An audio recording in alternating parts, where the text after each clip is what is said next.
عمرو اديب اعلامي كبير وراجل، الناس بتصدقه والناس بتسمعه، وراجل بيتكلم صح يعني.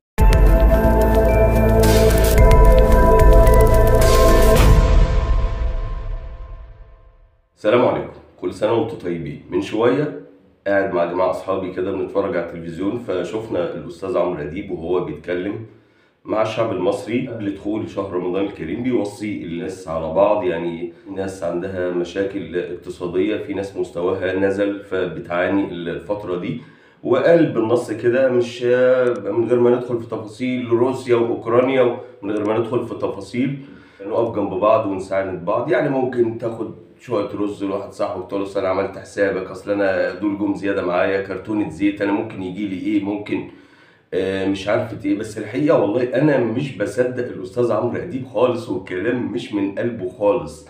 الاستاذ عمرو اديب اخر حد ممكن يكون مثلا حاسس بالغلبان وانه بيقول الكلام ده. يعني ده لسان حالي وانا بتفرج عليه، مش قادر اصدق انه فعلا بيتكلم من قلبه وانه حاسس بالطبقة اللي بيتكلم عنها. واحد صاحبي قاعد معايا لقيته بيقول لي عمرو اديب اعلامي كبير وراجل، الناس بتصدقه والناس بتسمعه، وراجل بيتكلم صح. يعني لو هو بيقول حاجه غلط راجل بيتكلم صح. يعني انت ليه يا اخي مش مصدقه؟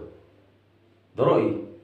هو شايف ان عمرو اديب اعلامي كبير وراجل الناس بتصدقه والناس تسمعه، وانا الحقيقه مش قادر اصدق ان عمرو بيتكلم من قلبه. عمرو اديب بعيد كل البعد عن الطبقات او الناس الغلابه. انا بس بحب اطمنه على الناس الغلابه. صدقني الشعب المصري في المحن وفي الظروف اللي زي دي، وفي شهر رمضان اللي كله خير من عند ربنا سبحانه وتعالى، بيبقى فيه تكاتف بين الناس فعلا وبين بعض. مش محتاجين نصايحك، صدقني هم بيعملوا كده من زمان، بس انت بعيد عن الناس دي، فانت مش قادر تستوعب دوت.